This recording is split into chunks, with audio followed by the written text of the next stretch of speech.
All right. Good morning, everyone. Good morning. Good morning. Good morning.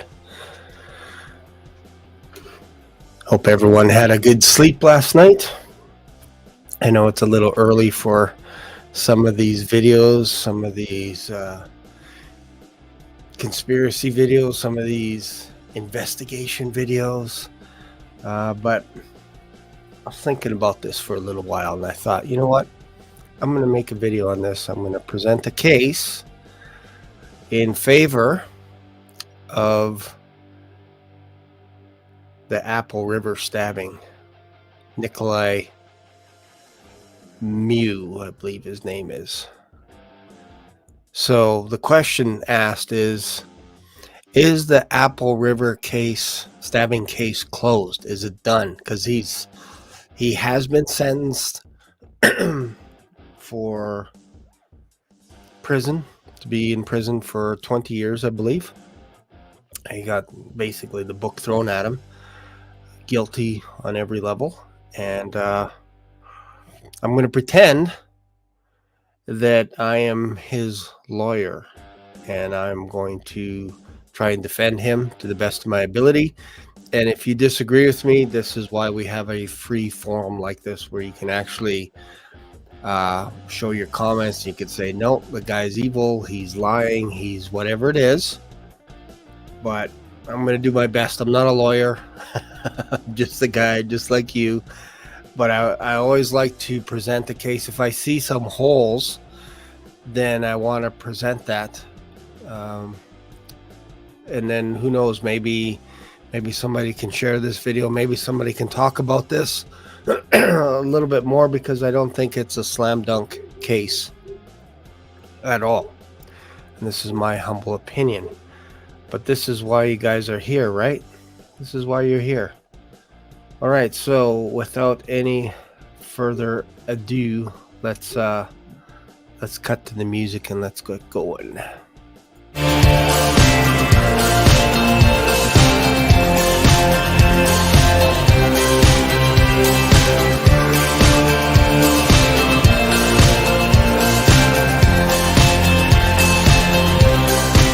In a dark world, remember to be the light. Welcome to Black Swan Revelations. Here is your host, the Black Swan himself, Shane.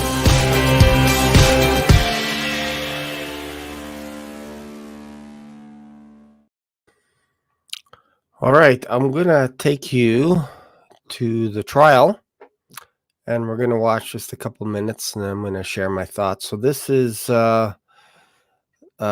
one of the actual gentlemen that got stabbed by Nick, and we're just going to listen to a little bit of his testimony, and he's going to share his stab wound, but perhaps because people may not know what happened, maybe I should just show the video clip, and then and then we'll just go from there. I think that's probably the best.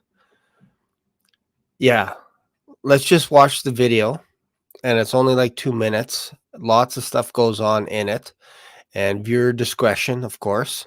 And then we'll go to the trial, and we'll showcase what actually happened to the guy and show his stab wound.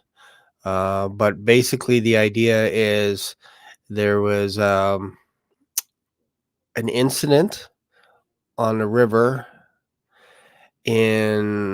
they call it Apple River. I believe it's in Minnesota. And what had happened was there was an altercation between a group of young people and a man, and the accusations were tossed out against the man, and there were 3 or 4 people stabbed.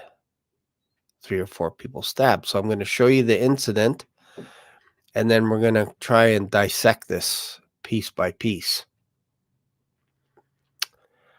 All right. Thank you for that. I appreciate that. Sometimes my voice gets a little bit parched in the morning. All right. Thank you for that. Let's go to, I was going to go to the trial, but I think because some people are like, I don't know what happened here, I think it's important to just show it. All right. So again, viewer discretion. You don't really see, like, it's hard to see what's going on, especially the first time through. But I think it's important to just warn you. Some images might be disturbing, and we'll watch this footage. Now you got me thinking about my about my voice. It's so funny. All right, let's go to here. So this is the incident. So this is the video shows moments before and after the Apple River stabbing. So let me just show this so that you can see what's going on here. Let's make it full screen. All right, let's play it. Oh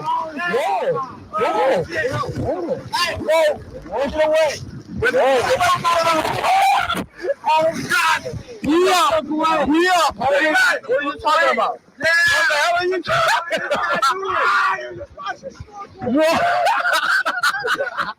Get away from us! What? What are you doing? What's going on with your homie? He's on camera. Tripping. He's on 4K. Yo, the new iPhone got that good quality. What do you say? Yeah,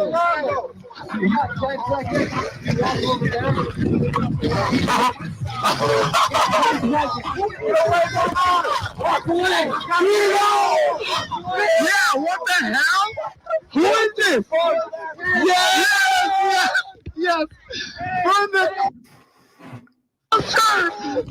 culture. Who is that? For the culture. Who is that? Who the hell is this? He said he was looking for a little girl. You're looking for a little girl? Yeah. That's exactly what he said. We're not us out. I even have that part on camera. That's some young ass kid. What the hell is this guy's problem, bro? We're trying to have fun. He's gonna close you. He's gonna claim you. We don't want this motherfucker. Let it on camera. Let it on camera. Get on camera. Oh God. Oh God. Oh God. On camera.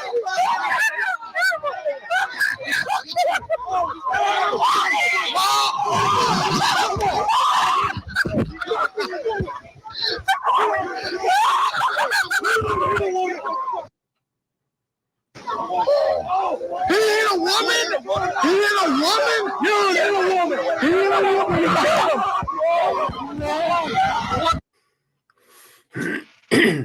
He's dying. He's dying, bro. Oh my God. Oh my God. Oh my God. Oh my God. Are we serious? Is this real? Oh my God. Who is that? Oh my God. my God. Oh my God. Oh my God, what the fuck? Is this real? Like, that's not bark! That's not bark! That's not bark! That's not bark! All right. A little disturbing, right? A little disturbing. All right.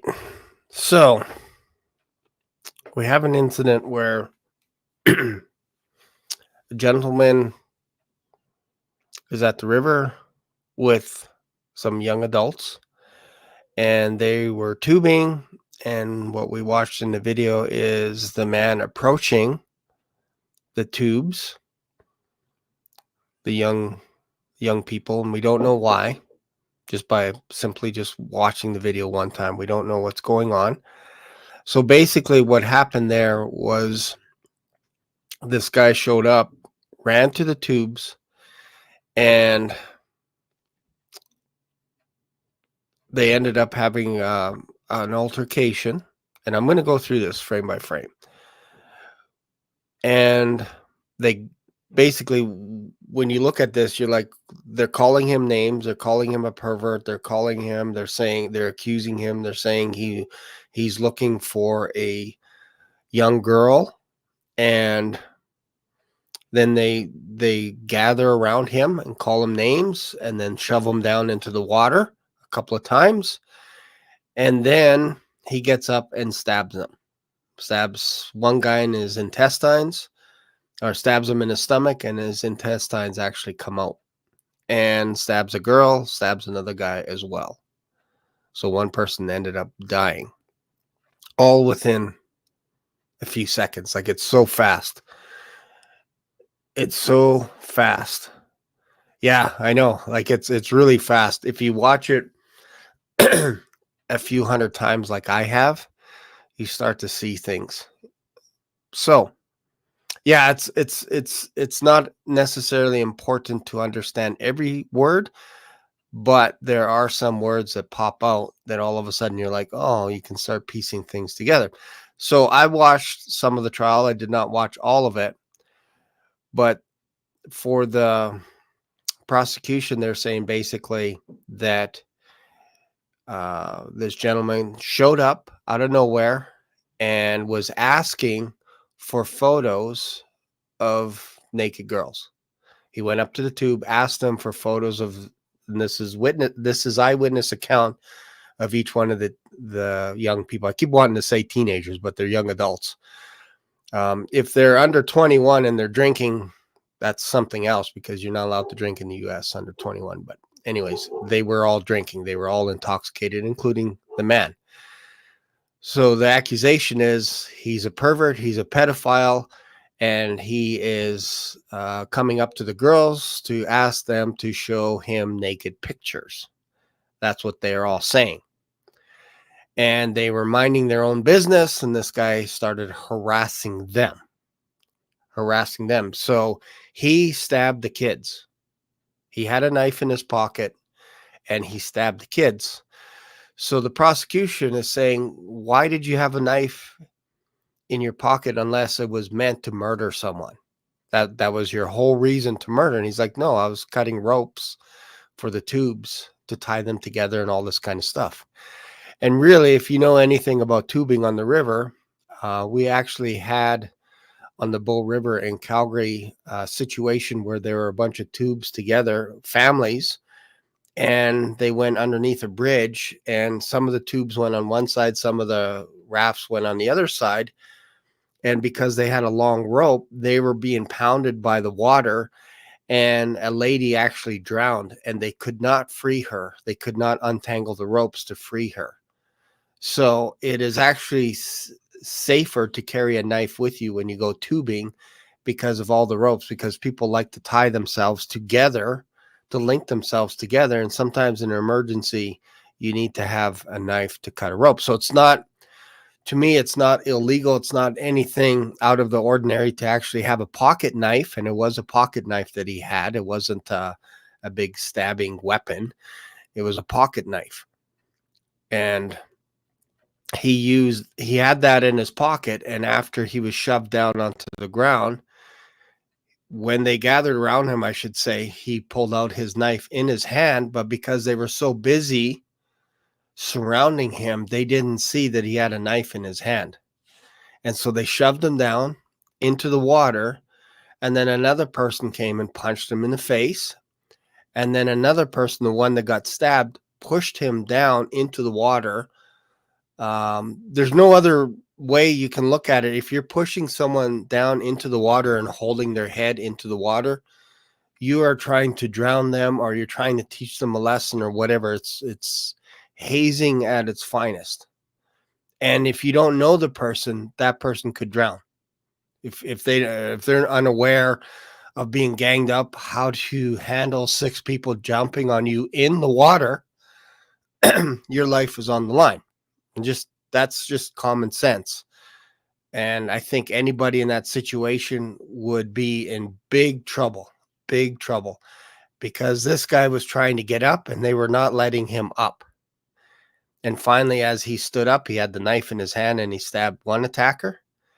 And then another person came to put their hands on his shoulders and he stabbed that person. And then another person from behind, he stabbed her, a woman.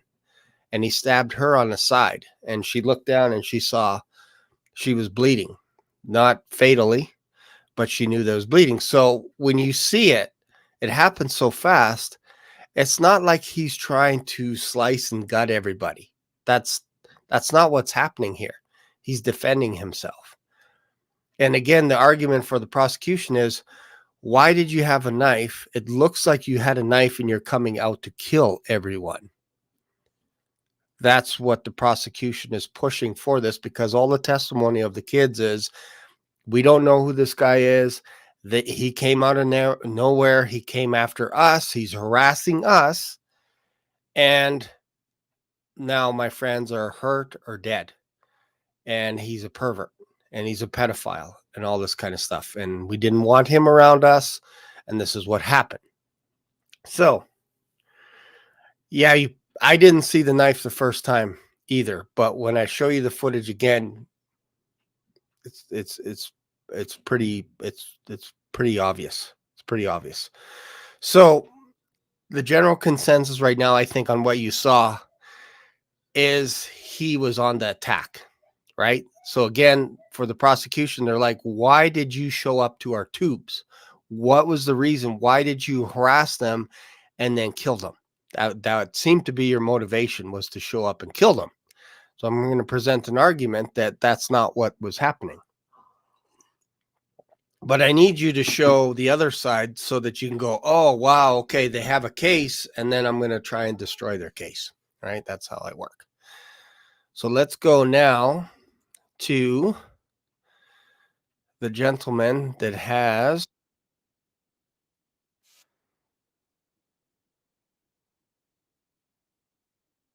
Okay. So let's go to the guy that actually got stabbed. Well, he got sentenced for 20 years. And the reason, I think a big reason, is because he was caught lying in front of the court. And when he was testifying, he was caught lying. His story kept changing, all kinds of stuff. And we're going to address that. So they sentence him basically 20 years for lying. Because he should have told the truth. I'm not denying any of that stuff, that he lied. There were questions that were asked to him, and he outright lied. But we're going to get to that. Because I think it's important to understand that just because you're lying about something doesn't deny the facts of what actually happened. So you have facts of what actually happened. These people were stabbed, and there was an incident and all this stuff. So you gotta go at that. You can't go afterwards and go, well, this guy is a liar, therefore we gotta sentence him to the max for lying. because that's not how it works. You gotta study the case. You can't study afterwards and say, okay, a week later he's lying about something that has nothing to do with that incident, and then you charge him, you throw the book at him because he's a liar. So that's not the way it works in court. So he was honest about, in his head, what was happening. And a lot of it was a blur to him because, remember, he was also intoxicated as well, along with the kids. And this happened within inside a minute, seconds. So you don't have a lot of time to think. So imagine that. So we're talking about the incident here. All right. So yeah, it actually looks like a pack mentality. And we're going to go through the video again, but I think it's important to show what happened to the guy. All right. So let's go to this.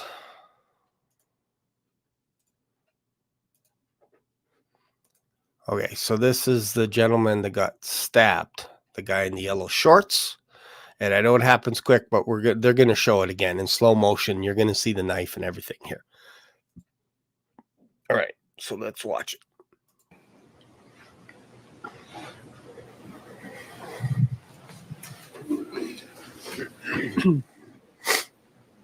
$25.73. Are you in this frame, AJ? Yeah, in the yellow shorts. Okay, you can take the screen down, please.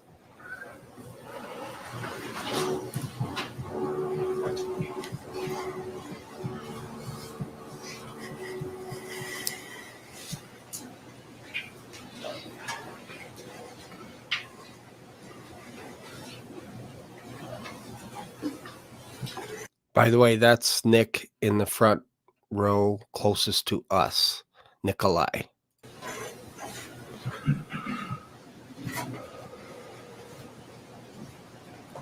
Can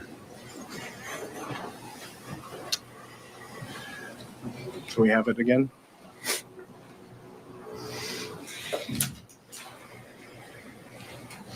We're just going to go scroll from 2673.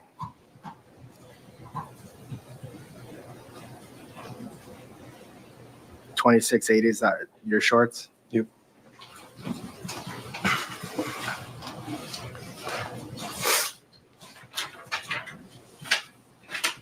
So right there, if you look at his right hand, I believe you could see the knife. He had just been shoved down one time already and hit in the face. Now, AJ, the guy in yellow shorts, is coming to push him down face first into the water a second time. Remember, there's about 5 or 6 people around him. And it looks like they're trying to drown him. Right there, shoves him from behind into the water. And notice the guy to the top of the frame has a can. He's got one hand free only, but I don't know if that's an energy drink or if it's a beer or what. So Nick avoids that by getting pushed. Now he's on his knees. And he's got the knife in his right hand. You could see his little wristband that he has. And it looks like to the right, AJ has his left hand out towards him. And right here we see Nick about to strike AJ with the knife. AJ comes to him. Boom. Right there. Stabbed him in the stomach. And then goes upwards. Right here. So look at this. 680, is that your shorts? Yep.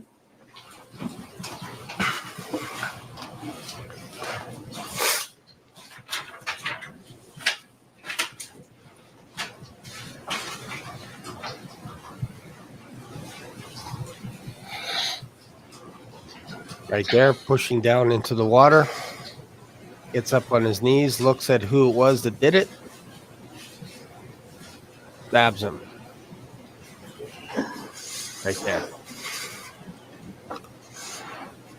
Stopped at 2800.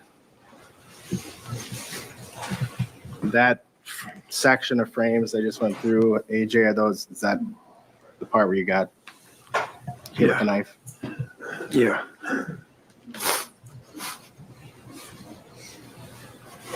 And did you know that guy's name at the time? No.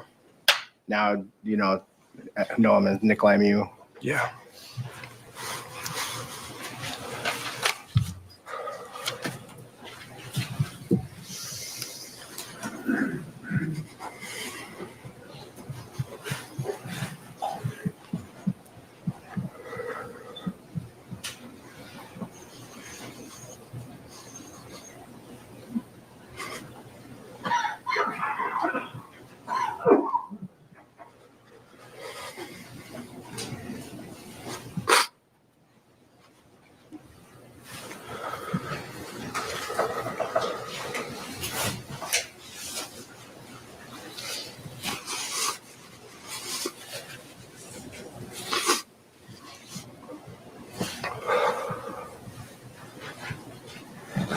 And I want to ask you a question quick before this exhibit 29, if you know, I don't want you to speculate, but do you know if that's, and again, don't answer if you don't know, that's fine to say you don't know.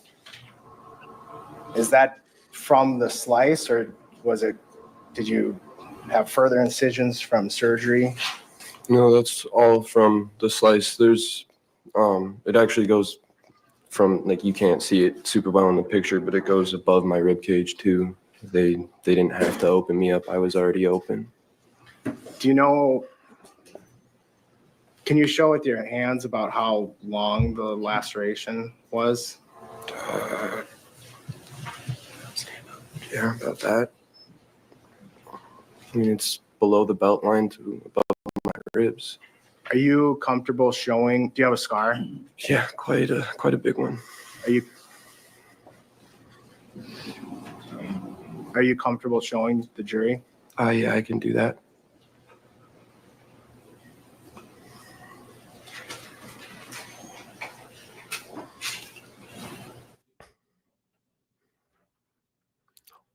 So he's going to show us the scar. I think this is this is important. Yeah. You sure? Yeah. Okay.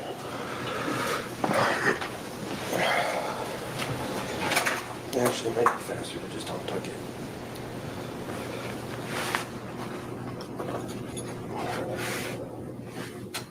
Oh, it stops right there. All right, so that is a huge gash. You could see a little bit to the left and then up. That could be from surgery, not sure, because he did not stab him twice. He stabbed him once. My understanding is the first, when he stabbed him, the central part, lower part, is where he got it. And then he went up, or that could be the surgery as well. We're not sure. It almost could look like the left angle is where he got stabbed and then upward. That would make sense because we see the knife going up in a slicing fashion. So below, all the way down, is most likely because of the multiple surgeries that he had, because there's no way Nick stabbed him twice. That's the point that I'm trying to make. Like, it's bad on its own. Like, the slice is bad on its own, going from the right, our left of his navel, and then up. That seems to line up with what Nikolai did. Stabbed him and then went up. Or perhaps that could have been the way that they cut him open to stitch him up. I am not sure how that would work, which direction. It looks messy on the bottom and it looks tidy on the left. So I'm going to suggest that perhaps the stitching was on the left side of us. That would be from the operations, and then below, just above his, I guess it would be his right hand, would be where Nikolai went upwards to stab all the way up to, I don't know, probably looking at a couple of ribs upward. But you notice it's very thick on top. To me, based on his testimony, he said he had a couple of operations, and the bottom looks pretty bad. Like it looks pretty wide, the scar tissue and all that kind of stuff. So not denying any of this. This is bad. This is really bad.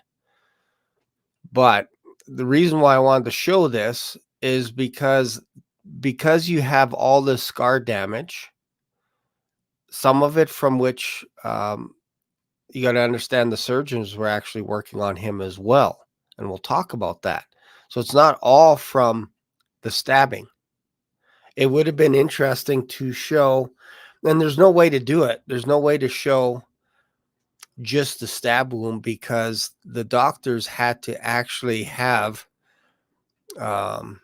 his intestine, because they spilled out. He actually had to have his intestines outside of his stomach, and they put a gel type substance over it to protect the intestines until they can go inside and start repairing all the areas of where the stab wound happened. Hopefully that makes sense, because it doesn't take, this is one of the points that I'm trying to make. It's not the slice that caused the damage, that caused his intestines to spill out. That's not what caused it. It's the depth. It's the puncture wound itself that actually caused the intestines to come out. And people may not realize this, but you only need a hole about the size of your thumb for your intestines to come out. That's what people are like. We're looking at the scar tissue. We're looking at the wound like this. He said it was like this, but let's just go off of his size. You're thinking in your head that he got sliced open like this. That slicing, that's what caused the intestine to come out. And I'm suggesting to you that it was actually the thrust of the knife penetrating deep, causing a puncture wound that broke the intestinal wall, that broke the stomach wall, all that stuff inside.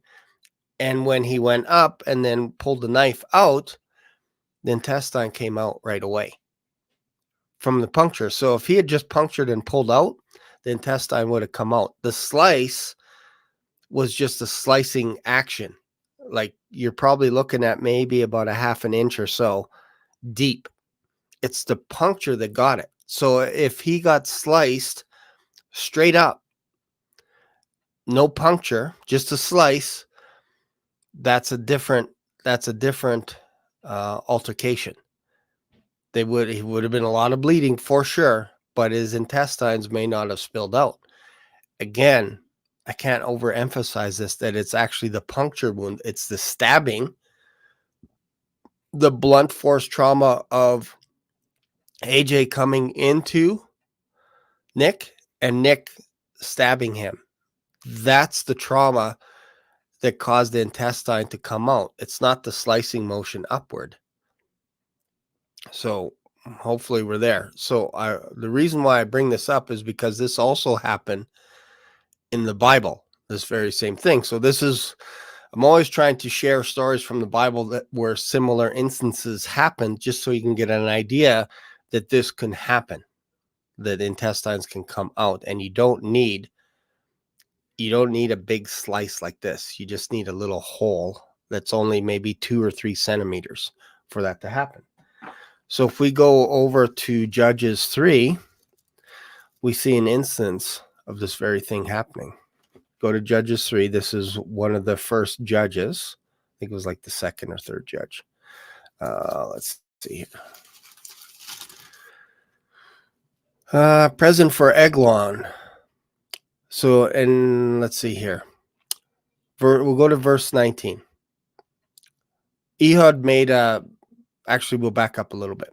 When the children verse 15, when the children of Israel cried unto the Lord raised them up a deliverer, Ehud, son of Gera, a Benjamite, a man left-handed, and this is important. And by him the children of Israel sent a present unto Eglon, the king of Moab. But Ehud made him a dagger which had 2 edges, a double-edged dagger of a cubit length. And he did gird it under his raiment upon his right thigh, meaning if he's left-handed, he's going to reach across where his right thigh is and pull out the dagger. He's hiding it. And he did gird it under his raiment upon his right thigh, and he brought the present unto Eglon, king of Moab, and Eglon was a very fat man, huge, obese. And when he had made an end to offer the present, he sent away the people to bear the present. But he himself turned again from the quarries that were by Gilgal and said, I have a secret errand unto thee, O king, who said, keep silence, and all that stood by him went out from him. And Ehud came unto him, and he was sitting in a summer parlor, which he had for himself alone. And Ehud said, I have a message from God unto thee. And he rose out of his seat, and Ehud put forth his left hand, and took the dagger from his right thigh, and thrust it into his belly. And the haft also went in after the blade, and the fat closed up under the blade, so that he could not draw the dagger out of his belly, and the dirt came out. Basically, his bowels came out. So basically, he thrust the dagger upwards into the fat man's belly, and the fat closed over, and then it says the dirt came out. Just another way of saying his bowels spilled out, and he died basically right there. Another instance, this happened in 2 Samuel. And I'm going somewhere with this. I just wanted to show that this has actually happened in the Bible. So 2 Samuel 20. And Joab said to Amasa, art thou in health, my brother? And Joab took Amasa by the beard with the right hand to kiss him. So he's holding his beard with his right hand to kiss him. But Amasa took no heed to the sword that was in his hand, because it was in his left hand. He had no idea what was about to happen. So he smote him therewith in the 5th rib, and shed out his bowels to the ground. So his intestines spilled out. And struck him not again, and he died. So Joab and Abishai, his brother, pursued after Sheba, the son of Bichri. And one of Joab's men stood by him and said, he that favoreth Joab, and he that is for David, let him go after Joab. And Amasa wallowed in blood in the midst of the highway. There's usually a lot of blood when you get stabbed in the stomach. And when the man saw that all the people stood, he removed Amasa out of the highway into the field and cast a cloth onto him when he saw that everyone came by, and he stood still. Because they were shocked at what they saw. They saw Amasa wallowing in his blood. He was dead almost instantaneously, and his intestines had spilled out. And everybody that was pursuing Sheba, they stopped and then were looking. And so I believe it was Joab pulled him to the side of the road, put him in the field, and then put a cloth over him so that they can continue pursuing the Sheba guy that was betraying King David. So, yeah, and that's an interesting point there, Paul. When you have a surgery for hernia, I've never had one, but I've actually had friends that have had a surgery. Basically, they put a netting on the inside as well, so that so that it doesn't rupture anymore or anything like that. But sometimes it's invasive, the surgery. Like, it's not pretty. Like, you can get scars like this. It's not pretty at all. And I'm just building a case that the scar is actually bigger because of the multiple surgeries. And they're not mentioning that. They did mention that he had a couple of surgeries, but they didn't mention that that's what happens. Like, you can have a wound like this, centimeters. I'm not saying that's what happened here, but end up having a scar that's 30 centimeters because of what the doctors have to do to stitch everything back together. Because you got to understand, they got to open you up, pull everything out, and then check from every single angle to make sure nothing else is punctured. Otherwise, you'll bleed to death. And sometimes they have almost like a cylinder type device that they could put over your stomach that is vacuum air, basically airtight, so no air gets in, to protect the intestines until the swelling goes down and until the doctors can actually put the intestines back in. Don't forget, they got to clean it all up because you touch them with your hand. Your intestines now are contaminated, even though you're in the water, and you don't know the water could infect the intestines, all this kind of stuff. So they got to clean all that stuff up, and you can't put the intestines back inside you until you get all the stitching and everything properly finished on the outside with all the intestines, and you got to make sure it's all clean and sanitary. Then you put them in, and then more stitching happens. And you might have to go back after 3, 4, 5 weeks and cut them open again. And usually they'll use the same incision area and then do more stitching. So it's not uncommon to get a worse wound than what you first started. So again, the intestine spilling is caused from blunt force trauma, from the sharpness of the knife going deep. It's not the width that counts. That's not what causes your intestines to come out. It's the deepness. It's the penetration. Because we have another story in the Bible where Joab is running away from Amasa, and Joab didn't want to kill him, and the guy was chasing him, and he stuck his spear into the ground and then let the spear go beside him.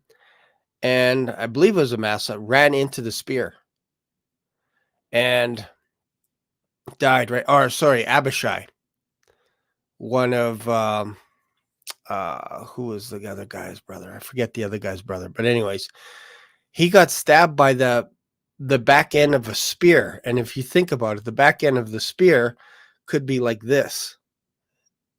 It's not sharp, but it's enough force to actually go into the ribs of,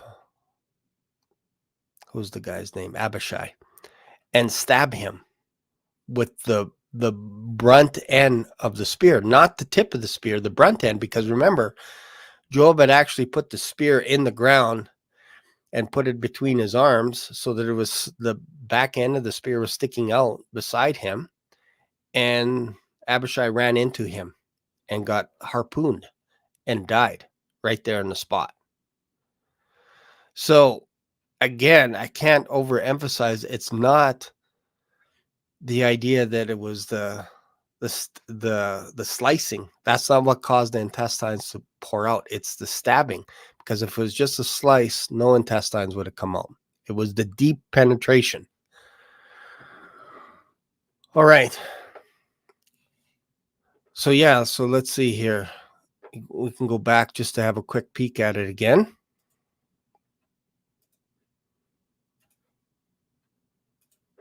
So there it is. So again, you see neat stitching to the left. I don't know if you could see this. Yep. And then straight up. And look at how thick or how wide the cut is. And the bottom looks pretty wide as well. And I think that's because they had to go in a couple of times there to do their work, to do their stitching. So most likely right in the bottom quarter would probably be where the slice was, all the way up past his navel to the right. And then don't forget that it's a slicing action upward, but the puncture was right there below his navel. And that's what would cause it. And I've seen articles of where something like that can happen easily when you go deep. It can't happen. It doesn't happen easily if you just slice. But if you go deep, that's what the intestines come out. So this shocks people because they're like, oh, look at that. The guy is actually, he was so ferocious when he did it. And they're still shocked as to why Nick would have a knife. Well, again, these knives are common. I just happen to have one right here. This is almost identical to what he had. So if you think about it, these are a thumb stud knife, basically meaning there is a stud right there. They call it a thumb stud. You see that? That allows you to open the knife pretty quick. And if you use it, I'm not right-handed, but basically it's that easy. It's that easy. And to close it is actually harder than it is to open it. But all you do is you push like this, boom. And what the prosecution was saying, it's weird for him to stab someone and then go up. It's weird. And I would argue that this is the normal position to hold a knife, especially when it opens. You're going to hold it like this. This is the sharp end facing me. The dull end, or the blunt area, is facing you, the camera. So the harder thing to hold a knife would be this way, like this with your thumb. That's weird to hold it like this, because now you got to hold your hand and now you're stabbing, and I'm actually feeling stress right here on my arm because I've actually twisted the knife and I've twisted it this way. And it feels weird. So the more natural thing is to actually have it like this, where the knife comes out and it's so quick and you could stab right away. That's the quickest way to do that. Now, I've never stabbed anyone, but it makes the most sense if you have this in your pocket. Like, it's folded up right now in my pocket, and some of these knives are $200, $300, $400. So when he was running towards the tubes, the prosecution was saying, why did you had a knife there? Why did you have a knife running there? It looks like you're getting ready to kill because you put your hand touching your pocket. And I would argue because it's valuable. As you're running towards a tube, sometimes the knife could get in the way of you running and you feel it and you push it to the side of your pocket so it doesn't interfere with your forward motion. Not because you're trying to kill someone, it's just your knife is in your pocket and you're just moving it to the side and you're checking your pocket to make sure your knife didn't fall out into the river. Because again, if you have a $200, $300, $400 knife American, you don't want your knife to fall into the river because you'll lose it. So then if the guy falls down, he stood up, he had the knife, and again, it doesn't take long to put it out. And mine is tight because I don't use this knife a lot. If you use it a lot, it's going to be easier to pull the blade out. So again, it's just as easy as this. That's it. And then you stab. So that's the motion that he did. As soon as a guy came up to him, AJ, he hit him, punctured him, and then went like this. And then another guy went to push him, and then same thing. So he does not have enough time to turn it this way like the prosecution wanted him to do. They're like, why didn't you have it like this? It looked like you're trying to slice upward. And the whole reason for having this is the quickest way after you open the blade to hold the knife. It's just natural this way. It's not natural to hold a knife this way. That's not natural. You actually have to hold your thumb like this and then hold it straight out like this. But this way, this is natural. Why? Because you just open up the knife. You just open it up. This is natural. This is the most natural way that you're going to carry a knife. It fits into the molding with your fingers right here, especially this finger right here. This all fits. It lines up like this. It doesn't, if you flip it the other way, like this way, downward, like it doesn't make sense to do this. It makes more sense to do this, is my whole point, because this is a relaxed position. Just like this, you're just holding a knife because you just open up the blade. So this incision here, or this width of the knife, is enough to go into a person, and it went pretty deep. It went probably all the way to here, and that's enough to make the intestines come out. Just that alone. So now that I've explained that gory stuff, why did Nikolai approach the tube? So we're going to watch that video again, and I'm going to share my thoughts as to why Nikolai approached the tube.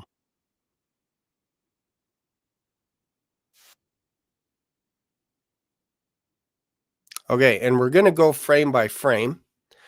And I think we're going to listen to the audio, but I'm going to pause it too as well, because I think we need to slow it down so that you guys can see what's going on as well. And then I think this will make more sense, because again, from the prosecution side, they're saying the kids were actually yelling. They were telling this guy, because he's a pedophile, because he is a rapist, as he's asking them for a young girl's picture, that's why they're saying, get away, bro, what are you doing? That's their defense. I'm gonna pose an argument that there are two things happening here. One is the idea that he had an iPhone, and the iPhone was actually floating down the river, because some of them have little bags that you can buy and put them in. And it went into the tubes, this phone. It went into the tubes, and the kids were hiding it from this guy. As in, he's looking for his iPhone, and they're hiding it from him, just as a simple practical joke, nothing evil here. Just hiding it and then saying, bro, what are you doing, or whatever. And as we know, iPhones are expensive. They're expensive. So this guy's coming to get the phone, because he testified that that's what he was looking for in the river. And the phone floated, for whatever reason, towards them, and they caught the phone. They hung onto the phone and hid it from him. And when he ran up to the tubes, he knew that they had the phone, because it went in that vicinity, that area of where the tubes were, and they started laughing and making fun. What are you doing, bro? Meanwhile, he's looking for his phone, and he put his goggles and his little snorkel, because he was looking also in the water for the phone, trying to find it. And he dropped his goggles and his little snorkel thing.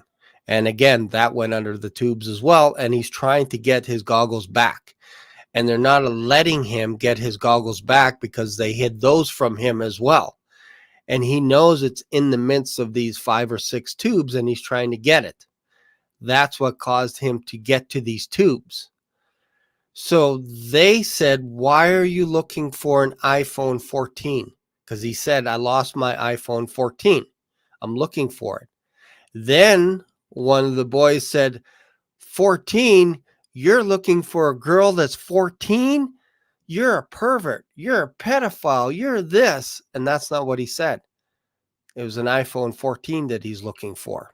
That's the whole reason why he went to the tubes.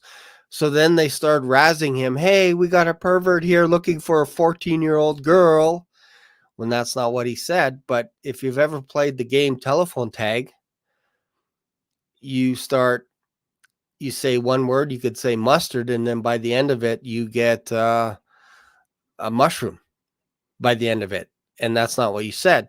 So he said iPhone 14, and they're basically reiterating what he said. Why are you looking for a phone? Why are you looking for your phone, iPhone 14?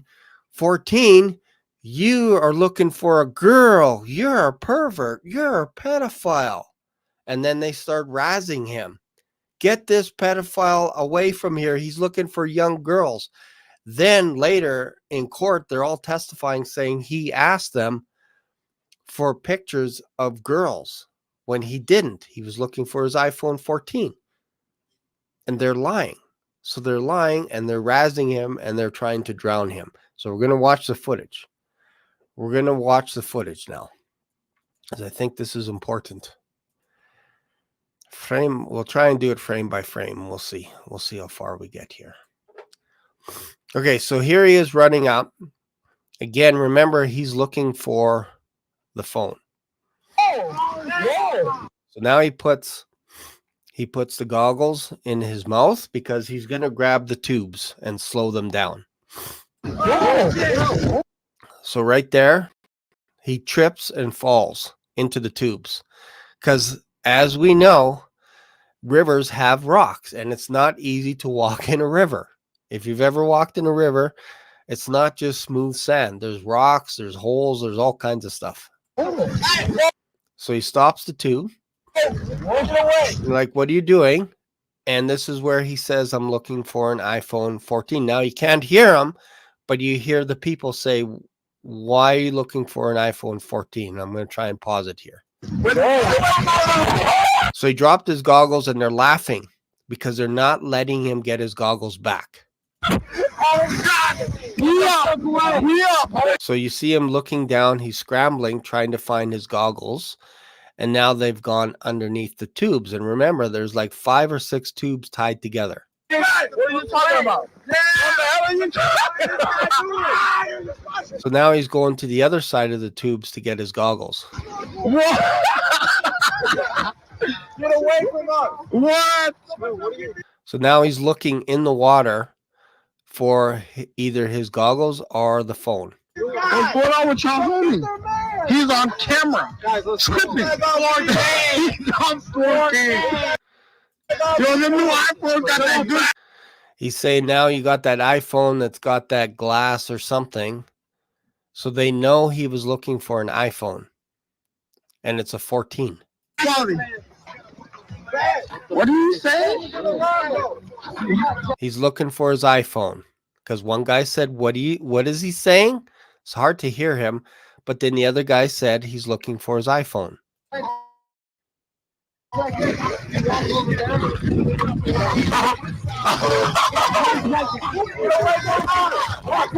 Now they're saying walk away. And I think they knew where the goggles were. And I think they knew where the phone was. Yeah, what the hell? Who is this? Yes, yes. Burn the culture! Burn the culture! Who is that? Burn the culture! Who is that? Who the hell is this? And I believe he's saying right there, and this is just me saying that, yeah, they got my goggles or they got the iPhone or whatever. And now she's pointing down the river for some strange reason.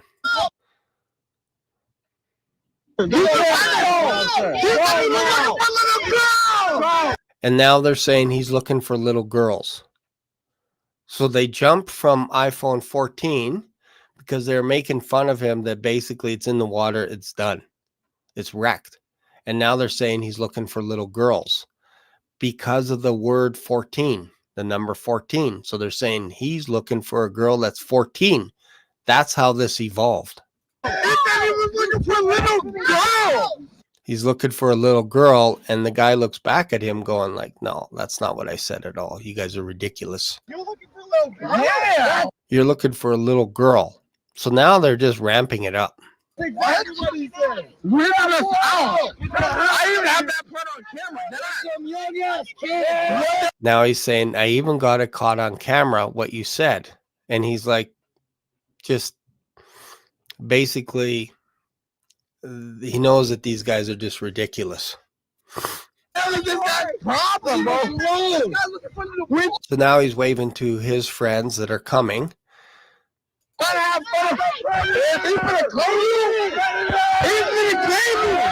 And just like Amasa didn't realize that Joab had a knife in his hand, these guys are not realizing that he has a knife in his hand right now. Otherwise, if they saw him with a knife in his hand, they would have backed off. But they didn't. It was not even on their radar that this guy could be holding a knife in his hand. So right there, he's going into his pocket. And now they start harassing him and pushing him, calling a pervert, a pedophile, and everything, all because he was looking for his goggles and his iPhone 14.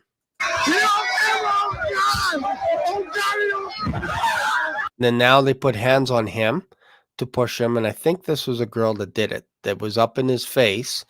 But the reason is because somebody presents him with a phone saying almost like, is this what you're looking for? And I think one of the girls actually had his phone. Right here. Boom. Is this the phone you're looking for? So it's all about the phone. It's not about the idea that he's looking for pictures of naked women, naked young girls, that he's a pedophile, that he's a pervert, that he's a rapist. That's not what this is about. This is razzing at its finest. So now they start pushing him to shove him down. Look at how many tubes are there. 3, 6. There's at least 6 tubes here. And one guy is holding up a tube. Don't know if he's going to use that to throw or whatever against Nick. We don't know. But they're starting to harass him now. So we got 1, 2, 3, and then 4, 5 people, 2 to the left and 3 people here. And this girl is yelling or something. They all have either alcohol or energy drinks in their hand. So obviously they're all intoxicated, all of them, including Nick. So now they shove him down, falls down. And then here's where AJ, guy in yellow shorts, goes to push his head down into the water after they punch him in the face. So all down right there, slap, punch in the face, palm of the hand to the face to keep him down as he's trying to get up. Because I don't know about you, but I would not want to drown, especially in that scenario. I would not want to drown. So let me just make this full screen so you guys can see this going on here. So let me just back it up a little bit here. So they push him down, and then he's down on his back. Still got the knife in his hand, by the way. And then right there, punch in the face. And he's trying to get up. And then AJ comes in to push him down face first into the water.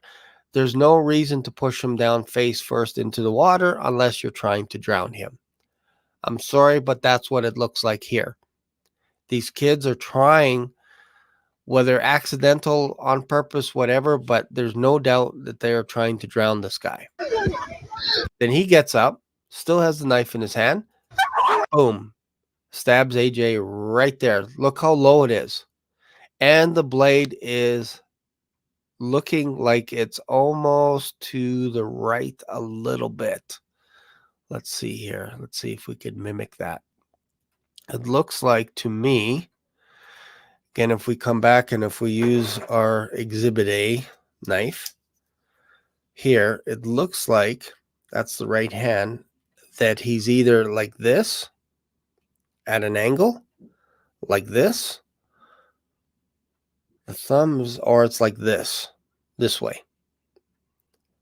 So that would kind of make sense if you're stabbing this way or like this, because if you're going up like this, you have to have the knife like this. It doesn't make sense to go this way. So it looks like, again, look at the guy, both hands extended coming into him, and Nick has his knife out, stabbing the guy, penetrating deep into him. So let's go back.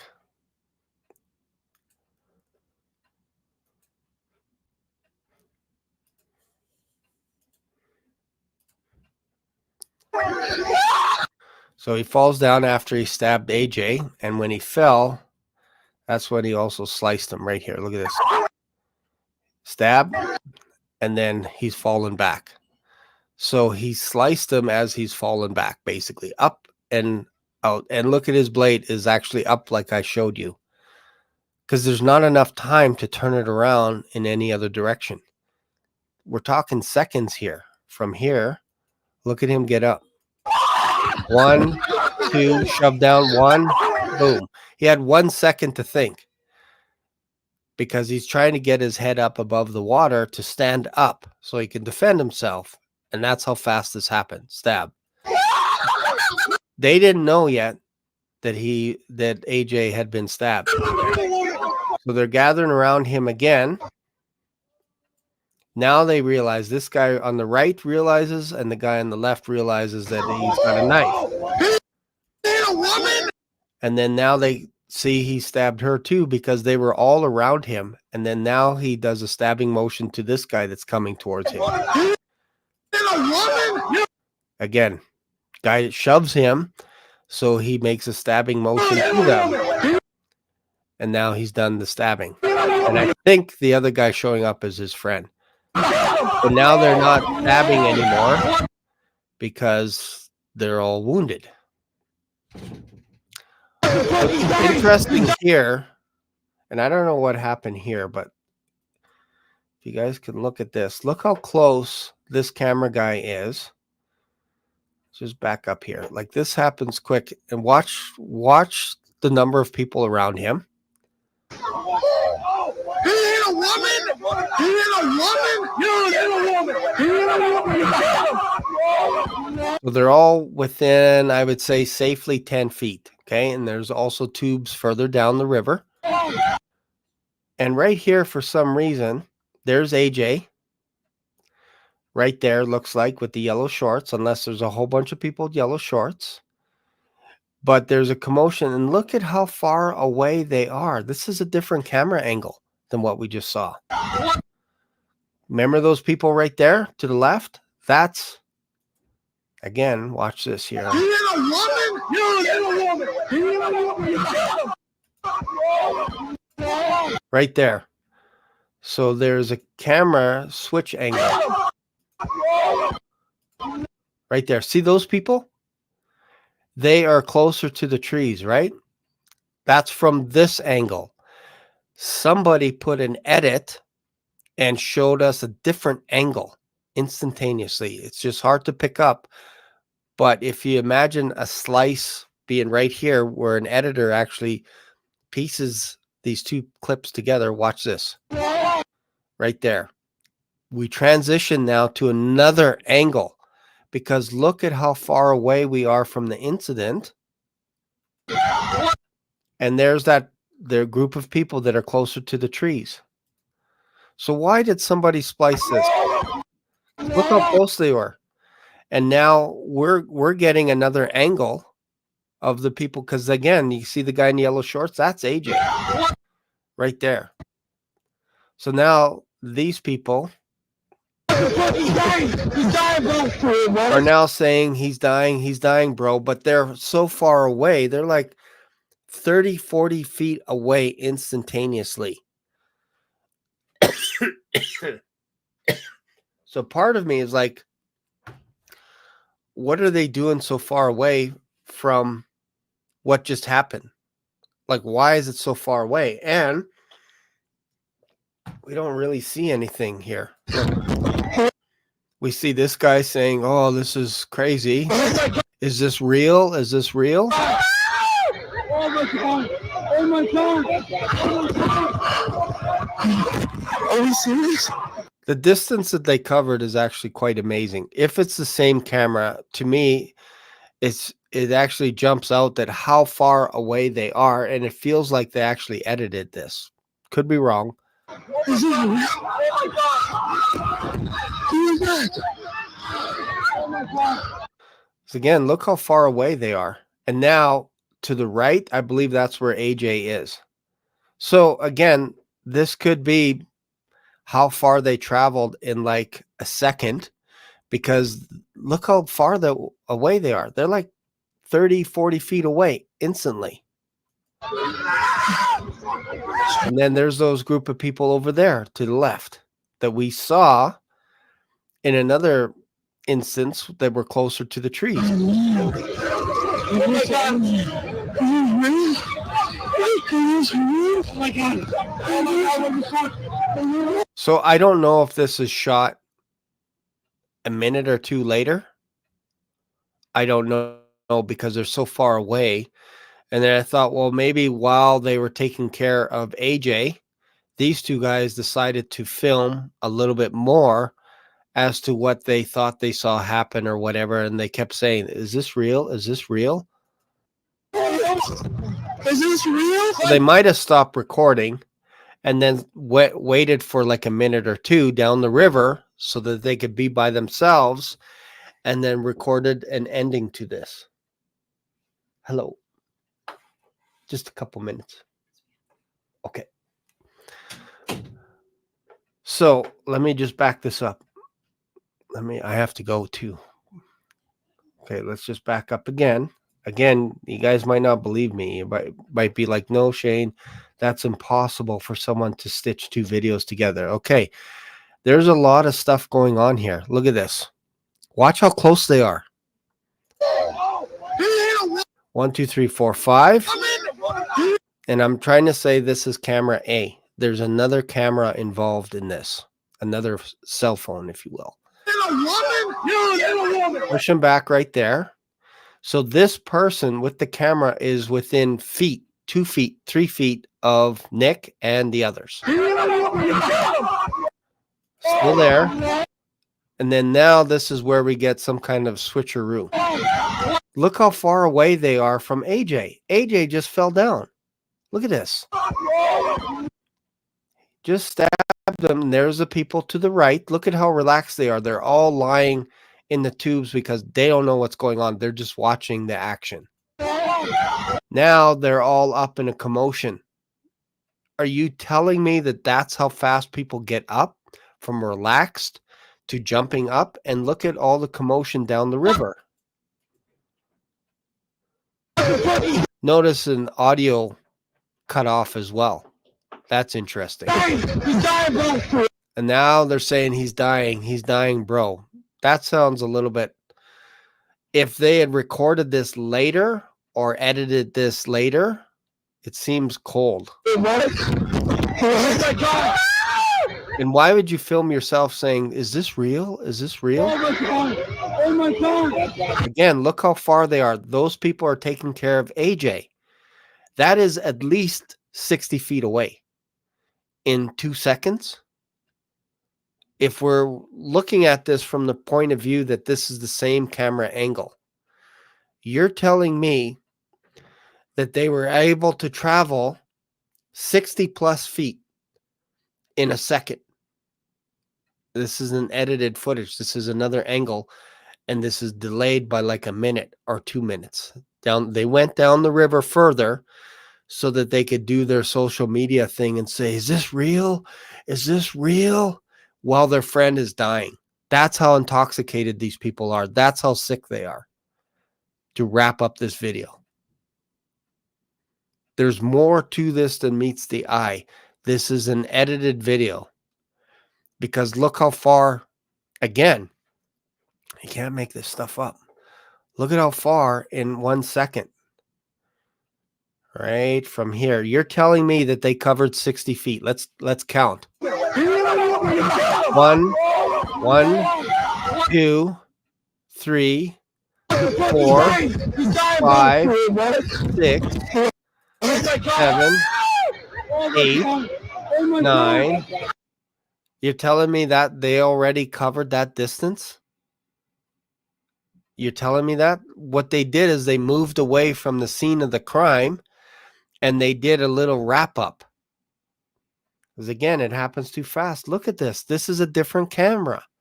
This is a different iPhone. A different time. Look how bright and sunny it is. And then a few minutes later, they're recording down the river. Watch. Right there. That's the transition. Look at AJ to the right. And we're in a different camera now. And they're reenacting, for some strange reason, this scene. I don't know why they're doing this. They moved down the river about 60 feet away so nobody can see them or hear them. And then now they're like, is this real? Is this real? He's dying. He's dying, bro. He's dying. He's dying, bro. Oh my God. Oh my God. Oh my God. Look at how far away they are. They're not even helping their friend AJ. That's how intoxicated these guys are. That's how sick these people are. Are we serious? These guys should be investigated right here. I know they were at the trial, but I'd be curious to listen to what they're saying because this is a different time. This is like minutes later.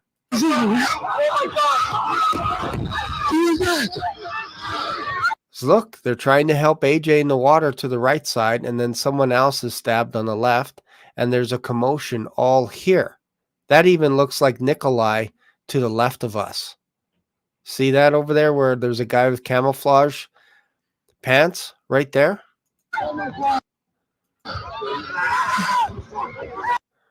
And now these people are standing up. So something fishy going on there.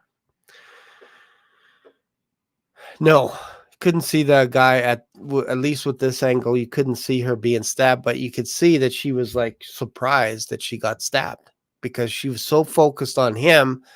It wasn't until she stepped back and then went, "Oh, I'm stabbed." That's how quick this happened within a couple of seconds. This is not premeditation. Just because you have a pocket knife in your hand, in your pocket, doesn't mean you're a murderer. Sorry.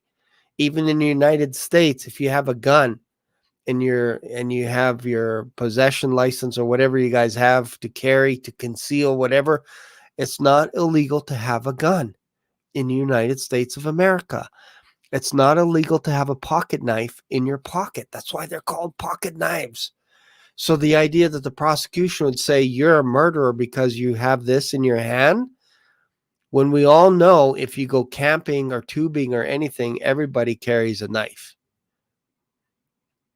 Because you got to cut cords, you got to cut ropes, all kinds of stuff. This is just a normal thing that people, when they go camping, everybody has a knife. I don't think that's an exaggeration. When you go camping, you go tubing, somebody in your party is going to have a knife for whether it's making firewood, cutting tree, whatever it is, something, cutting ropes, whatever it is. That's just normal.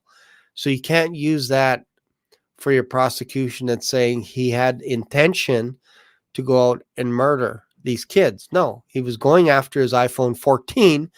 And once they heard the word 14, they even questioned him. Why are you looking for an iPhone 14? And then another guy said he's looking for an iPhone 14. And then another kid said 14. He's a pervert. He's a pedophile. He's a rapist. Get away from here. Ha, ha, ha. And then they start gathering around him. So I think this needs to be reopened. Reopen. Yeah. Interesting, right? Yeah, exactly. Same thing will happen after the rapture. Did this really happen? But I hope you got something out of this. And I'm going to continue to watch the trial from these other two people that actually made the video a few minutes later. And I want to know why they did that, why they chose at that time to pick up their phone, to tell there's three of them, let's go down the river away from the crowd and let's reenact. Oh, is this real? Did this really happen? Oh, they stabbed him. He's dying. And then we'll add that later to the video because we don't want this to look like we're responsible. So we're going to edit this later and we're going to show it as evidence later. So there's something going on here. This is not right what they did. They should have showed the footage before the guy leading up to the tube, and they don't show him. All they show him is Nick. They show him 2 seconds before he gets to the tube. Show 30 seconds before. And if they don't have that, that's fine. But afterwards, there's a gap of time because I just showed you that they were all together, and then all of a sudden in a second they're 60 feet away, at least 60 feet away, reenacting what had just happened while their friend AJ is bleeding to death in the river. It's horrible. These are horrible kids. Sorry if they're your kids, but it's horrible what is going on here. They should be tried as well. Guilty. They should be. They should be prosecuted as well, and the guy in jail should be set free, or at the most, because he did kill someone, we can't deny that, But again, you can argue that it was in self-defense. And they're saying it wasn't. That was premeditated, all this kind of stuff. And all the witnesses were lying. All the kids were lying, saying that he was looking for pictures, that he was looking for a young girl, all this stuff. Anyways, I have to go. Hope you guys enjoy this video. I got to take off to town, and maybe we'll continue the series. Make sure afterwards, subscribe to this channel, all that good stuff. And I will see you guys in another video. Bye for now.